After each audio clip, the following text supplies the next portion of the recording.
Namaskar. I have brought you a capsule on gift tax, right?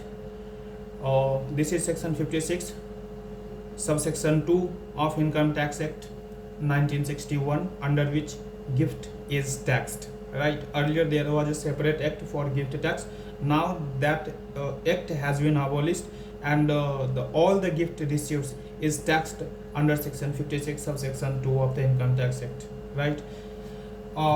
General crux is that if any person has received any amount of money which exceeds 50,000 in a financial year relevant to assessment year, then the person is liable to pay the tax on the received amount in if it is in excess of 50,000.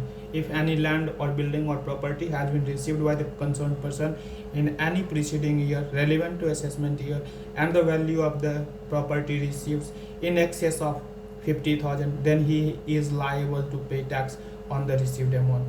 And the difference in excess of 50,000, in case of in excess of 50,000, will be included income of the person who has received the income, right? If any property has been purchased for inadequate consideration, then also if difference exceeds 50,000, the value paid and the actual value of the property, then the difference will be included in the income of the person in the preceding year relevant to assessment year of the SSC, right? The gift will not be taxed in the hand of the SSC in the preceding year, even if difference exceeds 50,000. This means if anyone has received any amount of money or any value of property which exceeds even 50,000, will not be taxed from his relative on the occasion of marriage, under a will, or by way of inheritance, and in contemplation of death of the pair, right? In these circumstances, even the value if exceeds 50,000 rupees, then the same will not be liable for the income tax, right? Here relative means a spouse of the individual, brother or sister of the individual, brother or sister or a spouse of the individual, brother or sister of either of the parents of the individual, any linear ascendant मतलब ऊपर की ओर relationship में, और descendant मतलब नीचे की ओर रिलेशनशिप में, any linear ascendant descendant of the spouse of the individual, spouse of the person refer to in 2 to 6 means spouse of the individual, brother और सिस्टर ऑफ द, ब्रदर और sister का spouse है तो भी brother और sister of spouse of the individual, अगर उनका भी स्पाउस है, साला साली सलहज, तो वो भी इसमें इंक्लूड किया जाएगा, वो भी रिलेटिव में ही आएंगे, उसके ऊपर भी टैक्स लायबिलिटी अराइज नहीं होगी।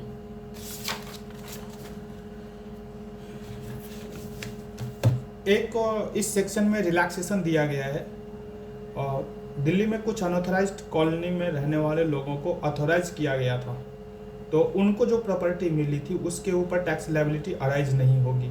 इस सेक्शन में उन लोगों को अराइज किया गया क्योंकि वो प्रॉपर्टी उन लोगों के कंट्रोल में ऑलरेडी थी, वो उसको गवर्नमेंट ने सिर्फ रेगुलराइज किया था और वो प्रॉपर्टी उन्हीं के हाथ में रही, उनको सिर्फ एक लीगल आइडेंटिटी मिली उस प्रॉपर्टी के ऊपर, तो गवर्नमेंट ने उसको इस सेक्शन में रिलैक्सेशन दे करके उसके ऊपर टैक्स लायबिलिटी हटा दिया है, ठीक है।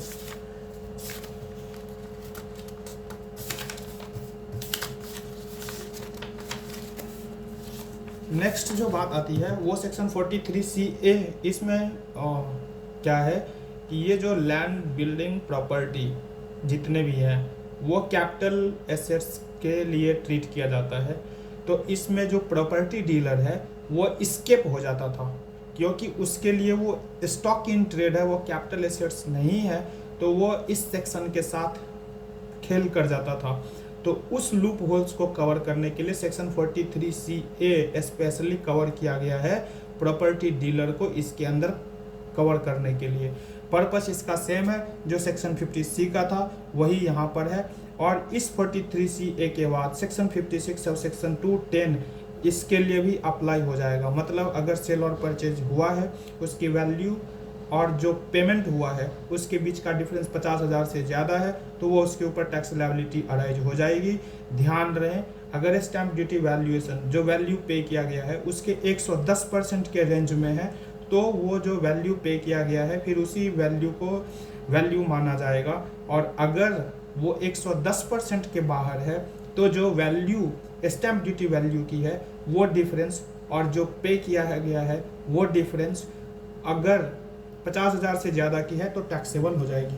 इसको ऐसे समझते हैं कि अगर कोई प्रॉपर्टी 10 लाख की है, उसका डील 11 लाख में हुआ है, तो 1 लाख रुपया, क्योंकि 50,000 से ज़्यादा है तो इसमें टैक्स हो जाना चाहिए था उसके ऊपर, लेकिन गवर्नमेंट ने इसके ऊपर रिलैक्सेशन दिया गया है गवर्नमेंट के द्वारा, वो ये कि 10 लाख का 110% 11 लाख होता है। तो अगर 11 लाख रुपए तक में डीलिंग हुई है तो गवर्नमेंट ने बोला कि हम तुम्हें माफ़ कर रहे हैं। लेकिन अगर 15 लाख की प्रॉपर्टी है, उसका डीलिंग 10 लाख में हुआ है, तो 5 लाख का डिफरेंस है, तो गवर्नमेंट इसे ये मान के चलती है कि ये एक तरीके से इवेजन है और उसको यहाँ पर कवर किया गया है। और ये 5 लाख रुपया, क्योंकि 50,000 से ज़्यादा है तो ये 5 लाख रुपया वो एसएससी के इनकम में इंक्लूड किया जाएगा और इसके ऊपर उसको टैक्स देना पड़ेगा। ठीक है। Next section 56 sub section 27B ये कहता है कि कोई कंपनी जो क्लोजली हेल्ड है, मतलब उसमें ज़्यादा लोगों का पैसा नहीं लगा हुआ है, अपने घर के कुछ लोगों ने या अपने फ्रेंड्स ने मिल करके एक कंपनी बनाई और उस कंपनी का जनरली पर्पस होता है, जो शेल कंपनी वगैरह की हम बात सुनते हैं वो यही होता है। ठीक है।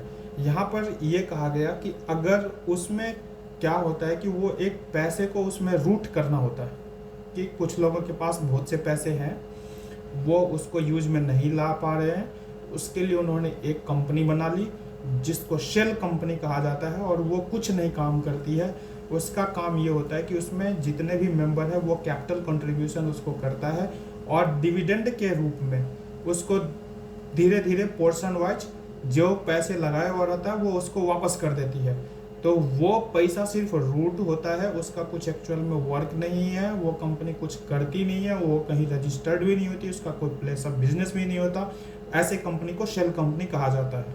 तो इसमें कहा गया कि अगर शेल कंपनी को पैसे मिले हैं जो उसकी फेस वैल्यू और उसकी मार्केट वैल्यू फेस वैल्यू से ज़्यादा है और जो उसको पैसे मिले हैं शेयर के बदले वो फेयर मार्केट वैल्यू से ज़्यादा है, तो अगर फेयर मार्केट वैल्यू से ज़्यादा है तो वो 50,000 रुपये से ज़्यादा है तो उसके ऊपर उस कंपनी को टैक्स देनी पड़ेगी। इसको हम ऐसे समझते हैं कि जनरली 10 रुपया फेस वैल्यू होता है। ठीक है।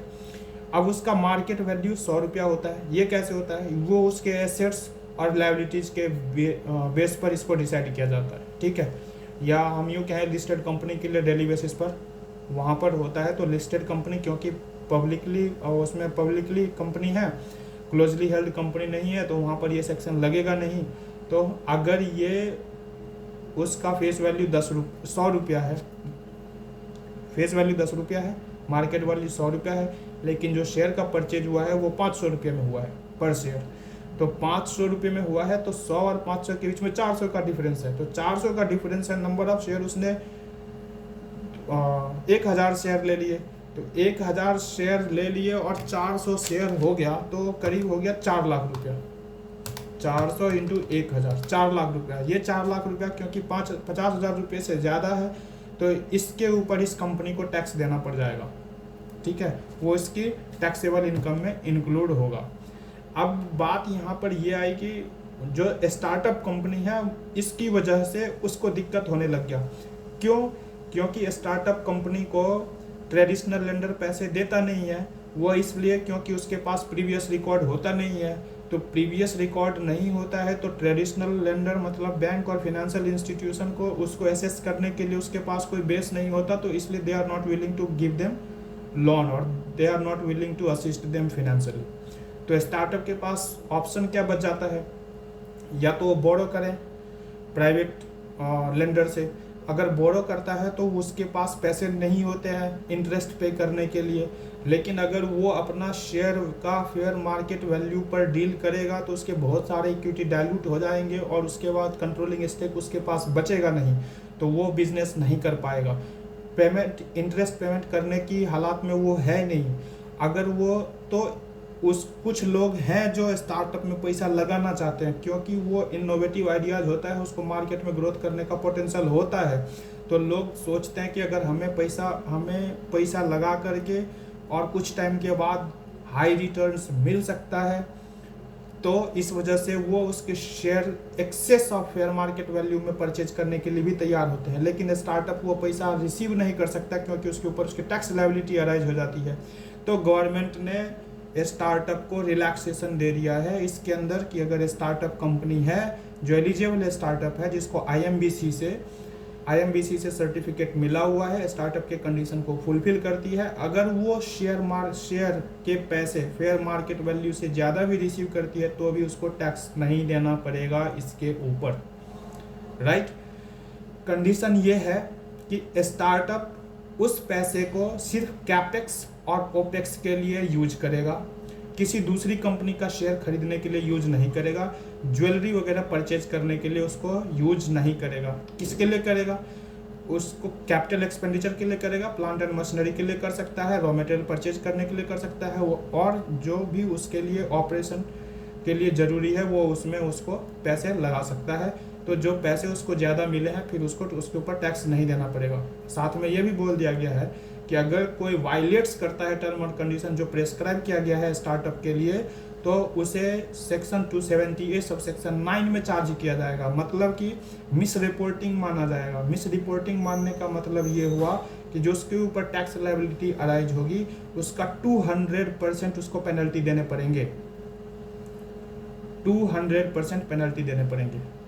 तो ये ओवरऑल गिफ्ट टैक्स है सेक्शन 56 जो कवर करता है।